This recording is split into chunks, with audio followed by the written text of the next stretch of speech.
gikan sa basahon sa kaalam ni Solomon. Apan ang among katigulangan, ipahibalo ng daan kung saan mahitabo ni Adto gamuna. Aron malipay sila, madasig pagsalig diha sa imong mga saad kanila. Ang imong katawhan na libalo, na imong luwason ang matarong nga nasod, o na imong laglagon ang ilang mga kaaway.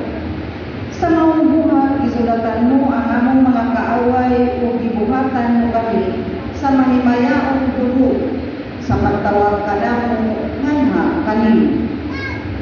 Sulod nining tanang panahon, ang magnitong mga tao gikan nining matarong nga nasod sa tago naghalad og sakripisyo nang sinaaray sa usa-usa na ilang ang pinga ng balaod sa Dios o magtinangtay sila sa panalangin o mga peligro.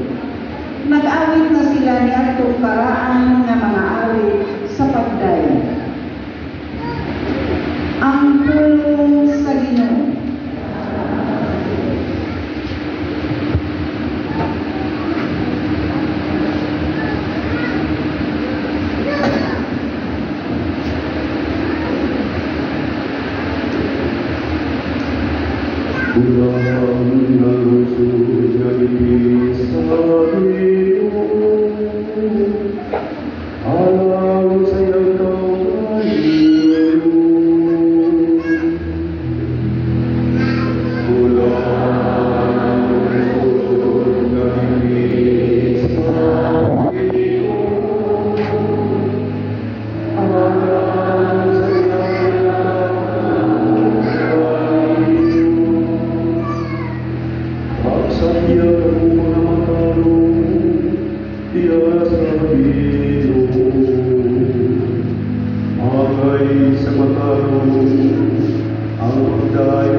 Sa sulat ni San Pablo ngadto sa mga Hebreo.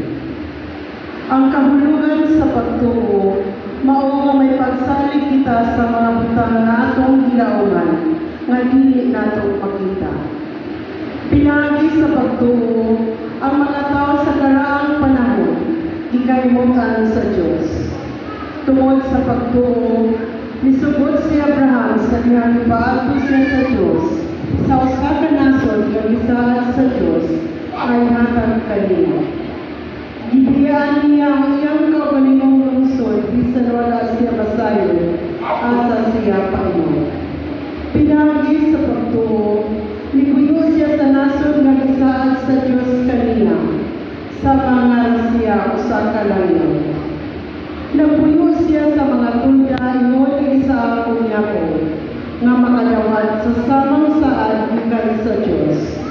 Kay pag-abot si Abraham sa syudad nga ang Diyos mismo mo'y naglaro o nagtukod. Ang syudad kanisang mga kanasukaranan dili gayon mapukan. Tungod sa pagtuo, nahimo si Abraham nga usa ka amahan, bisan kulang na siya kaayo, o si Sarah dili na makapanangkon. Bisan siya na tumanod sa Diyos ang iyang gisaad, bisan siya patay na kayo. Nitong gikan sa niining tawhana ang mga kaliwat nga sama kadaghan sa mga bituon sa kalangitan, ingon kadaghan sa dili maisip nga mga balas sa kapaypayunan. Nangamatay silang tanan diha sa pagtuo, wala sila makadawat sa mga kudangang isaad sa Diyos. Apan layo pa kaayo, nakita na nila kini, o ipahinahong nila ang nila nga mga dayag na sila, mga langyaw o mga dumuduo, dinhi sa kalibutan. Kadtong nagsulti, ingon na sa nagpahayag sa matinaw na nangita sila, o usa ka nasod nga ilang kaugalingon. Wala na sila mauna-una sa nasod nga ilang bibiyaan. Kung nauna-una pa sila rin, mga pauli-ulit sila. Pinunua, ipanagloy nila ang labing pang maayong nasod, ang langitong nasod. Busa, wala ikaulaw sa Diyos na sila nila kanina, nga nilang Diyos. Kay nag-anda man siya ko sa kasyudad alang kanila.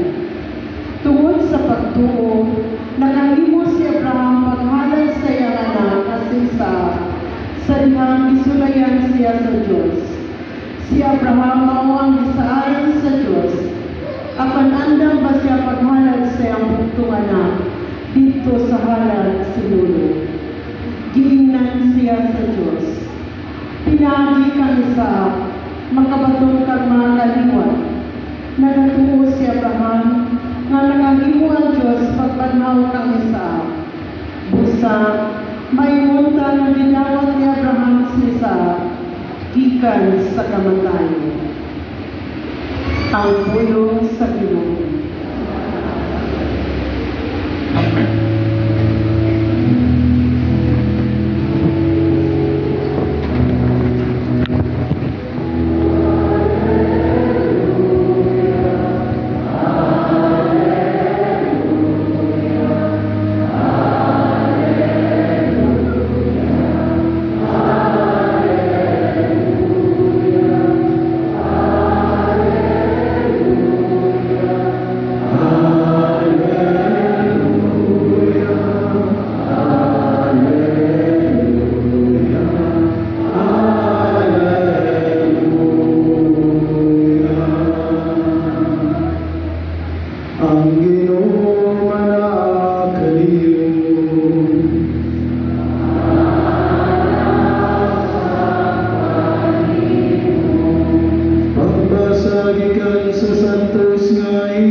Si Jesus mayroon sa iyang mga tinunan, ayaw kahadlok kamay panon. Kaya ang inyong amahan na himuot sa paghatag kaninyo sa kingharian. Ibaligya ang tanan ninyong katigayunan o gihatag ang halin ngadto sa mga kabus. Pagsangkap kamo mga punti nga dili madunong, ug tiguma ang inyong mga bahandi didto sa langit. Dili gayud sila mukunhod kay walay kawatan nga makahilabot niini ni may anaay nga makakutko. Kay hain gani ang inyong bahandi atoa usab didto ang inyong kasing-kasing. Pag-andam kamo sa bisan unsay modala, baksi hubog ang inyong mga pisti, diha sa hawak ug nagtuki ang inyong mga sulat. Samag mga sulugoon nga nagulat sa pagbalik sa ilang agalon gikan sa kumbira sa kasal. Inig-abot niya o inig-tuktok ablihan layo nila ang pultahan. Bulahan kadto mga sulugoon nga mataplagan sa ilang agalon nga nagtukaw ug nag-andam. Sultihan ko kamo nga magbako siya, palingkuron sila sa kananan o silbihan niya. Ug bulahan sila kung ikaplagan niya ang nga andam, bisan kung muabot siya sa tungang gabi o kadlaw na. Ug timag iki, kung nahibalo pa ang tagbalay kanus-am moabot ang kawatan, dili gayud siya mutugo nga lungkabon sa kawatan ang iyang balay. Busa kamo usab kinahanglan magandam, kay ang anak sa tao moabot sa takna nga wala ninyo siya paabuta. Unya mingon si Pedro, Ginoo, nagsugilon ka ba niining sampinaya alang kanamo lamang o gitumon mo bakit alang sa tanan? Ang Ginoo nitubag, kinsa baliay ang buot o maalamon na sulugoon. Siya ang tugyanan sa iyang agalon, pagdumala sa panimalay o paghatag sa ubang mga sulugoon sa ilang pahad sa kalanon sa husto nga panahon. Bulahan kadtong sulugoon nga makaplagan sa iyang agalon nga nagtuma niini sa paghiguli niya. Sultihan ko kamo ang agalon maghimo ni atong maong sulugoon nga tinugyanan sa tanan niyang katigayunan. Apan kung kadtong maong sulugoon moingon sa iyang kaugalingon, dugay pa moabot ang akong agalon ug unya musugod siya pagpamunal sa kauban niyang mga sulugoon nga lalaki o babae, o magpalabig kaon o inom o maghubog-hubog o unya mahibalik ang agalon usa ni ana kaadlaw nga ang sulugoon wala magpaabot kaniya. Ug sa panahon nga wala niya hibaluin, tagurong siya sa iyang agalon o paniagumon sa ginalatan sa uban ligoy nga sulugoon. Ang sulugoon nga nasayod unsa ang buot ipabuhat kaniya sa iyang agalon, apan dili mag-andam o dili magtuman sa ipabuhat sinutan sa daghang latos, apan ang sulugoon nga wala masayod unsa ang gusto siya agalon kung makabuhat o butang nagtungod niini angay siyang latuson silutan sa deriyot nga latos. Ang tao nga ginatagag daghan panilag daghan, apan ang ginatagag daghan padayon panangit panilan usab ug mas daghan pa. Ang Ebanghelyo sa Ginoo.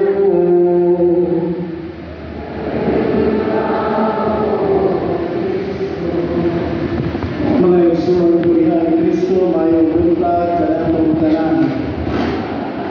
Alian kita sa ikadapulog siyam na Domingo sumala sa tuig o sa kalendaryo sa atong simbahan.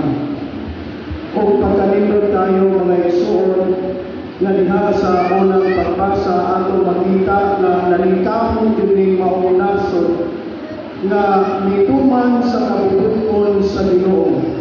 Gali naginapitay gid sila sa blessing nga ilang nadawat o nagtinunungay gid sila sa panahon sa ilang mga peligro sa kinabuhi. Muna nga diha sa Salmo, diangkon gid sila sa Ginoo nga nagingon bulahan ang lungsod nga gipili sa Ginoo alang sa iyang kaugalingon. No giangkon gid mo mga tawhana tungod kay naningkamot sila sa pagtuman sa kabubuton sa Ginoo. O diha niini mga igsoon diha sa ikaduhang pagbasa, gihimo nila ni tanan tungod kay nagtuo man sila sa Ginoo.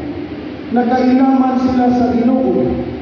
Mao bitaw lanlandoy ang mga tao nga makapauli sila ngadto sa Amahan. O pagkalindot ang mga igsoon na mao ni atong buhaton karon sa atong panahon karon. Diin ang magkagusa, magkatigong, magkinabangay alang sa inausang panaw. Mao ang panaw makitang tanan, makaadto unta ngadto sa balay sa atong Amahan. Muna nga sa dili pa kita makaadto dito, muagi gud una kita niini maong kamatuoran nga ang matagusa kanato mga igsoon muatubang ngayon sa realidad sa kinabuhi niini upat ka butang, upat ka katapusang butang. Una, mao ang kamatayon. Ikaduha, mao ang paghukom. Kita hukman niini duha ka paagi. Una, partial judgment and final judgment. Ang final judgment mga igsoon mao kini ang ipasabot diri sa atong ebanghelyo nga ang Ginoo ang anak sa tao moabot nga dili nato mahibaluan. Nga ang agalon dili nato moabot siya nga dili nato mahibaluan kung kanusa siya moabot. Dali diha sa ebanghelyo giingnan ta nga ang usahay moabot siya sa tuwang gabi o kadlaw. Muna giawhan ta sa ebanghelyo diha sa pagpangandam o diha sa pagkamaaptikon tungod kay ana ang mangyuding yawa mga igsoon, ana ang mangyuding dautan nga mutintal kanato aron mahulog ka sa pagpakasala. Ato hinungduman mga igsoon kaning pulong na sala o sin na ano siya itulong ka Hebrew words. Una, gitawag siya Pisa, na nagpasabot of rebelliousness of man. It is an act of rebelliousness against God. Mauni ang pagsukol sa tao ngadto sa Ginoo. Mauni ang pagtalikod sa tao ngadto sa Ginoo. Muna nga ang ikaduhang ang pulong mga igsoon na Hebrew word mao ang Avon, kanang Avon mga Bolivia, na nagpasabot na siya deviating from the right path. Buot pasabot na mga igsoon nga diha sa atong pagsukol sa Ginoo, diha sa atong pagtalikod sa Ginoo, kita nipili sa laing nga dalan. Mao ang dalan sa dautan. Kay mao maging ang tumong sa yawa mga igsoon nakitang tanan dili makabaton o eternal life. Nakitang tanan dili makabaton o kinabuhi dayon. Mo na gusto niya nakita mulihis sa laing dalan.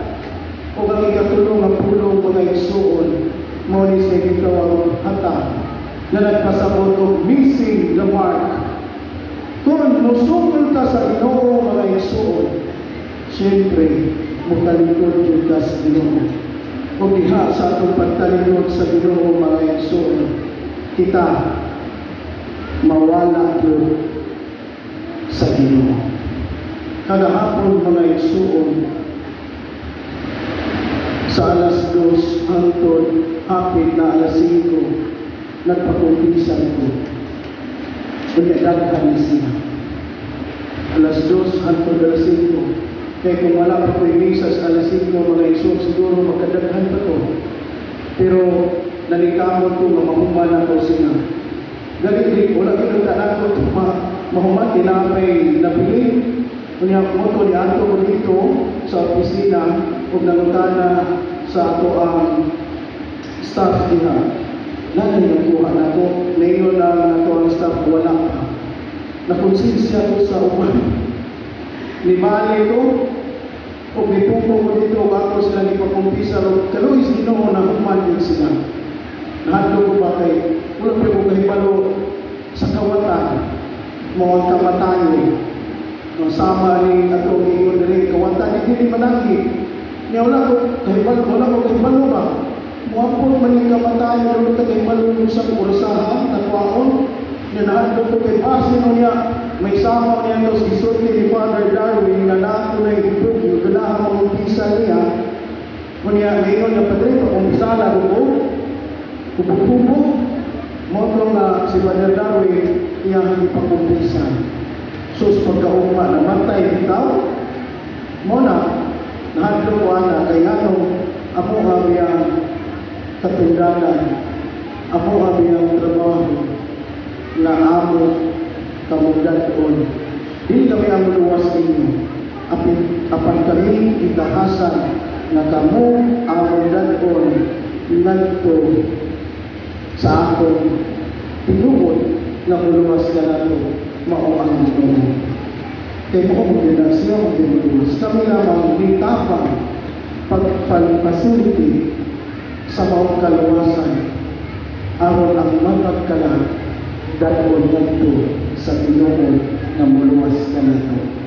Muna na ako sila ipagkumpisa. Pag uman sa pagpakumpisa kanina ako sila lilingan. Noon balik kaya nato ang pagpakasala. Kaya naman ang pagpakasala mauni ang timaan sa atong pagsugod sa Ginoo.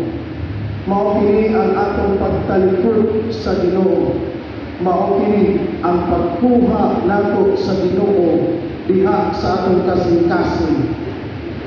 Karon kung wala na ang Ginoo diha sa atong kasing-kasing, kinsa naman lang ang mupuli diha sa maong kasing-kasing. Ako silang hinan, maugayot ang yawa. Kaya nga naman, wala naman ang Ginoo diha sa inyong kinapuli. Muna ang yawa, maoy mutinta ka nato. Mo'y muhatag ka nato mga tentasyon. Muna ang tao sa iyong rakayo niya ang pagbuhat sa pagpakasala. Kaya naman, wala naman ang Ginoo ng kanan. Alam natin, mao naman ang yawa. Manong sa iyong rakayo ang pagpakasala. Gali, na-viral gali sa video nila sa social media, usada vlogger, iyamang galing luwaan ang sugdanan sa Holy Water na display sa sulod sa simbahan. Hindi naman, wala naman siya kahandog sa inyo. Kaya yung hari niya, likes and views, aron mamontas, aron mabayad. Mao kami ang tinuod nga kalipay mga isuon, mao kami ang matag ng kalipay. Mao kami ang atong pangaduyon lamang sa pagkinabuhi nga puro ng temporaryo ng mga butang. Yes, marami tayong mga butang na makatabang nato at ang dili unta nato itumaon ang mga butang at ang taligdan nato ang Ginoo. Kundi gamiton nato ang mga butang, mga bahandi nga gihatag sa Ginoo dili nato aron mas inumaon nato ang Ginoo. Aron gamiton ang bahandi aron pagpapuyana sa mga maayong buhay. Kinabugin ba yan yung mga isuon that the kingdom of God is not yet fulfilled. Huwag mo tidak siya mahuman. Ongoing project ko na siya. Nagpagayin. Mabitaw na ang Ginoo. Nag-awag ka na ito na magpapang ka sa maong hinahina. Ang inyong mga maayong buhay, mauna ang inyong contribution in the kingdom of God. Kung ikaw hinikanan, pagkaginikanan sa iyong mga anak, ayaw sila pasakitin. ayaw sila iyain. Kaya imong pagkatinagalan nga nagsubay sa katulungan sa Ginoo, that is your contribution in building the kingdom of God. Kung kita mga anak na naakaroon din, please, higumaan ninyong mga ginikanan. Tahuran ninyo sila. Kaya naman, maura ninyo suko sa Ginoo na naay promise alam ka na itong tanan. Kung atong higumaan ang atong ginikanan, makabaton yung kalipay kung labos sa kanan. Eternal lang. Nga naman, kay ining mga ginikanan, mga igsoon, bukol kaayo ini sa kasing-kasing sa Panginoong Isus. Tagaan na mo, example, willing of Canaan. Si Jesus hindi pa ang tato mabuhat o mga milagro. Hindi tato siya mabuhat o milagro. Apan kay ang inang ginikanan, mahoy nihanyo kaniya, mahoy nagpahipalo kaniya. Muna si Jesus, ibuhat o milagro. Muna kitang mga anak, kung atong panggaon ni atong mga ginikanan, ang ilang mga pag-ampo, doon kayo sa kasing-kasing sa atong Ginoo. Muna nga, dilipid ni sila balibaran, apan kung kita patuluan kung luha sa atong ginikanan, sus, magpahaksay ang luha sa Panginoon. Kaya naman, hindi po mamaniya ang mga ginikanan. Mula, maulog niya pa talisubog sa Ginoo na naay promise. Mula na, umaan daw ninyo, ha? Umaan daw ninyo. Umaan daw ninyo. Padayon ka. Mula, hiingan ako sila. Saan manando pagkuha ang yawa diya sa itong kinabuhi, aron dili siya makahati din na nato. Balik tas Ginoo. Kung mutalikod tas Ginoo mga iskoon, siyempre, dili ko takakita niya. Dili ko ta makatulog niya. Dili ko ta maka-appreciate sa iyahang mga ipangbuhat dili ka nato. Muna, balik ka niya at upang kung makita nato ang gugmas Ginoo na iyahang ipakita niya sa krus. O ang iyang buman nga sa krus, wala magpapiling sa krus, kundi pinapatunang hatag niya sa sakramento sa Santos nga Misa. Mao ang pan nga ato nga talawaton in humani puno, iyang puno na maghatag ka nato kabasko, maghatag nato energy, maghatag nato kalasig, aron matalahutay kita sa itong panaw, padulong sa atong araw. Muna nga, balik na sa Ginoo, dili na maglangan, kaya Ginoo, nangandoy yan ninyo, na ikaw ang kaato niya. Kung hindi pangandoy sa Ginoo, mawala niya ang kong pangandoy sa kinabuhi, na mahilupan kita kanina, hangtod sa kahantunan. Amen.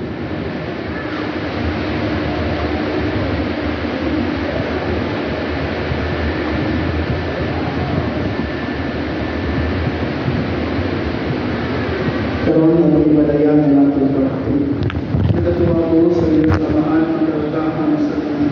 Magbubuhat sa langit ko sa iyo. O kami sa Kristo yan na ng itong ginawa natin.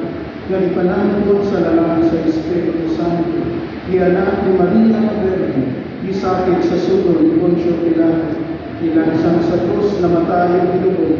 Itunsan sa mga minatay. Sa ikatulong kaadlaw na banhaw. Isaka sa langit na nagintulog sa tuo sa Diyos, Amahan, magkakagahan sa Kanya. Kaya ito balik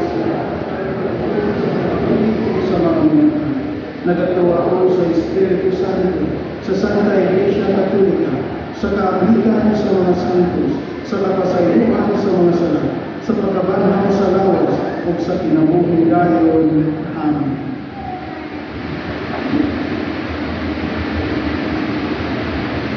Sa tumang pagsalig sa Diyos, atong mahigugmaong Amahan, mudalog kita kaniya dala ang atong mga pangamuyo, mag-ampo kita, mapuangurong Diyos, dunga ang among mga pag-ampo.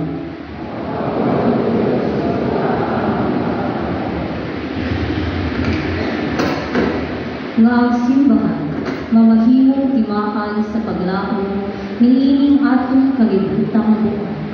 Mag-ampo kita sa Ginoo. Nga ang tanang nga nagtigong dinhi aron pagsaulog sa santos nga Eucharistia, maalimahan, pinaagi sa pulong sa Diyos, sa iyon, makabaton sa kalimpitan sa kinabuhi. Mag-ampo kita sa Ginoo. Nga ang mga pamilya nga nahimula tungod sa bisan unsang hinungdan, makasinatig kaupayan sa mahigugmaong katilingban. Mag-ampo kita sa Ginoo. Nga ang mga igaran, ang mga masakiton nga nanag-antos sa balakihan, mahupay sa makaalip nga presensya ni Kristo. Mag-ampo kita sa Ginoo. Nihimo ang tag-isipon nga tapos ug mapuslanon alang tanang nga ang halangtong Teofilo Camuno mabayo ng adto sa altar sa mga santos. Mag-ampo kita sa Ginoo. Nga ang mga matuhong litaliwan, gikan ni ining kinabuhiha, makadagat na sa langit ng puloy-an. Mag-ampo kita sa Ginoo.